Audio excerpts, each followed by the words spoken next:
Well, you talk about CHUN LI players, and let me tell you, there's not many much better than VALMASTER. Been around the block, of course, taking that character since the SF4 days to Capcom Cup, and then, you know, it took some time out from Street Fighter for a couple of years with SF5. You know, it wasn't really feeling the game in the first few years. Came back towards the end of SF5, you know, remained focused and qualified for Capcom Cup, the final Capcom Cup there, of course, on Street Fighter 5. And yes, one of the greatest Chun Li's, and going up against him will be NL. This is going to be a battle of the minds. And it's going to be a really interesting one because both these guys, big brain plays all day. Well, I think right now, if it's a battle of the minds, it's a little unfortunate. VALMASTER is coming into this a little mind-effed, if you will, as the analysts already called out, having the two JPs in this block for him, definitely tilting him a little bit. We saw one of those matchups in the previous block, but now, as Damascus had said, this is your one non-JP in your block. If you're going to show out at all, it needs to be here. Let's check it out, of course. Right, NL gets the throw, spines or buster. Okay. Nice fireball game here from NL. Really does back off to a perfectly good space. Oh, wow. Yeah. So while I said earlier that Chun can do a decent job fighting against fireball characters, I feel like Luke is maybe an outlier in that respect, just because the travel distance of Sand Blaster is so fast. It's a little bit harder to react with those anti-fireball tools, and that's part of why I believe you're seeing VALMASTER commit to Hozanshu in the way that he is. NL now having this lockdown in the corner. Are we bringing out the level 2? No, just the level 1. That's all we need to close out the first round. Yeah, Luke's supers are so versatile, man. That's another reason why this character is just seen as such a, you know, strong threat in Street Fighter 6. Character just has all the tools you need to succeed in so many different situations. Easy confirms, big damage, good zoning, good pressure, great buttons. Like, he's got it all. Yeah, no, absolutely. But VALMASTER showing the strength of Chun Li's crouching medium. Wow. Such a great low forward. The bust out from NL wants to go back into this range. I think just outside of crouching medium kick is kind of where NL wants to be. You either want to be just outside of it to try to play with the fireball game. Problem is, VALMASTER's already fishing with those Hosanshus. Finds that hit now and slowly inching them back. Back throw from NL to steal the corner, though. Yeah, went for another Hozanshu there. Maybe it's a throw bait, but no dice. NL, yep, Luke's level 1. This is another reason why he's perhaps one of the strongest supers in the game. Wow, look at that. He puts himself into that burnout state. Okay, not enough there for level 2. Yeah, I mean, the level 2 would have killed, but I think that spot is still a strong spot to be in once you have that knockdown. We've seen through the course of the day how strong the DI threat is in the corner, especially once you're burned out. You can never really be asleep at the wheel defensively in the corner. So that's a mix-up situation you're more than happy to take. NL now off to an early lead in this one as well. A slight drop confirmed from VALMASTER, and no anti-air on the jump-in as well. Okay. NL right now, definitely looking confident in his play. Oh, gets a straight hit into a drive rush confirm.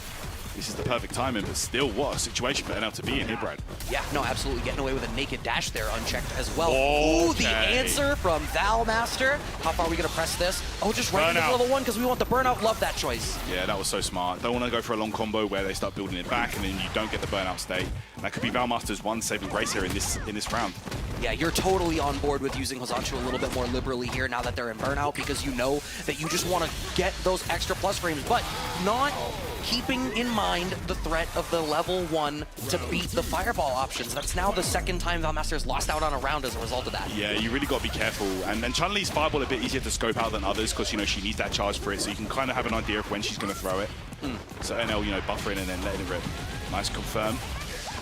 Oh, we're squeezing out a little bit of extra damage here. I don't know necessarily that the amount of damage you got for that was worth it, just for the knockdown situation you could have had otherwise, but no! Unfortunately, accidentally goes underneath. That would have been the kill. Oh my goodness, not let... Oh! Nice. Sometimes, yeah, sometimes when everything else, you know, is looking terrible, you're in burnout, you think that DI might be coming, that throw is what you want to do. Can we call that the Mena back throw?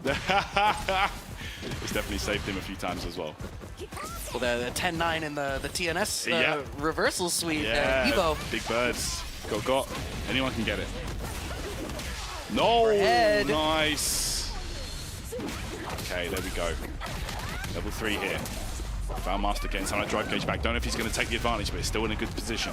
Having this corner knockdown is huge. Please, for the love of God, no, don't back up. Don't throw a fireball. I want you to see them to press the issue. There's so much meter here for NL. Every fireball, you risk eating a level 1 and chipping away at your lead. Now you've surrendered more than half of the screen in real estate here. This is a real problem. Yeah, it's true. I mean, That's too late, though. Too late. Yeah. I like VALMASTER not really being deterred by that. Sometimes, you know, if they do show you a solution to something a couple of times, it could also be a situation of unfortunate timing. But VALMASTER there with that EX fireball closing it out. Oh, wow. Here we go. VALMASTER may be back in the game here. And sometimes you need like a sick reaction DI like we saw to get your head back in the game. No, you're absolutely right. It can definitely happen. Finding the throw now here is NL going for the back throw off of that DR situation. Oh, what a jab check. Nice. Parry there. Goes for a throw, but NL with a tech. VALMASTER seeming so comfortable. It seems to have gotten a real read on where to try to make this happen for those levels. Even a trade there, wow. Interesting, gutsy choice. When we cash out the level 1, it's just barely not going to be enough. Being in burnout actually makes this a little scary. He jumped. Oh, no, there was no back throw that time. Couldn't get out of there. And that's going to be enough. Level 2 coming. Yeah, beast mode, baby. And there we go. That's going to be that. Exactly enough resources from NL in order to make that one happen. A hair less life, doesn't have the chance to play out the rest of the round anyway. A hair less bar, doesn't get to the level 2. Yeah, that's an unfortunate loss there for VALMASTER because, you know, he's an emotional player as well. So, like, you know, when a loss like that, you know, a comeback like that happens to him, he might play a little worse. Okay, here we go. The standing roundhouse and here from CHUN, so good. Now we get another big punish counter start here. Oh, yeah. This one I agree with. You don't get as much damage, but the extra screen position is huge. Great tech. You know that was going to be a back throw. And letting them DPs fly. He's been doing that for years. Okay.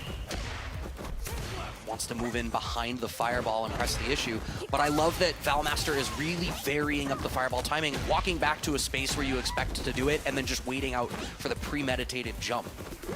Yeah, backing off here. Oh! What a drop! Oh no, that's terrible for VALMASTER. Nice throw tech, still has the life lead. You can still make this happen. Jab checks, no DR after. Okay. Fireball out there. Yeah, play this slow. Nice. Oh, it is. On the dot. Beautiful damage there. Damage calculation from VALMASTER. Gets that throw to kill. All right, last game, last round. We are being blessed with some fantastic matches in this block. This one does not disappoint. Here we go. 1-1. Final round here. NL versus VALMASTER. What a set. Oh, so ready. Oh, man, that was so good. That's years and years of CHUN mastery right there. You're absolutely right. And now also having a little bit of a resource advantage by way of the meter there. Nice back foot, counter hit starter. Okay, VALMASTER right now. You know he's got to be buffering that level 2. No, absolutely. And I love the way that VALMASTER's playing this, letting it be slow, slowly getting that drive gauge back, inviting NL to walk forward. That's what gave him that low forward connection to be able to cash all this out. In fact, the amount of passivity that VALMASTER had as they broke that neutral down was what earned him enough drive to be able to make that combo happen. Yeah, wake up DI from NL with the big call out. Didn't pay off though. Oh, what a whip punish! VALMASTER with a perfect in the final round. What a set from him, man. That was an incredible performance from the French player. Man. Wow, you see the fundamentals? Bro, CHUN Li, man, I'll tell you what, like when you play a character for that long, you just feel it. You know, you just know what to do at the right time. And VALMASTER absolutely taking advantage of those long range limbs there with the whiff punish and takes it over NL. Yeah, and it's interesting, right? I feel like that character, I undervalued her a little bit at launch because she and Honda, the only characters without a throw loop. And VALMASTER, I feel like, was not interested in playing the corner game at all, which we might see in these highlights.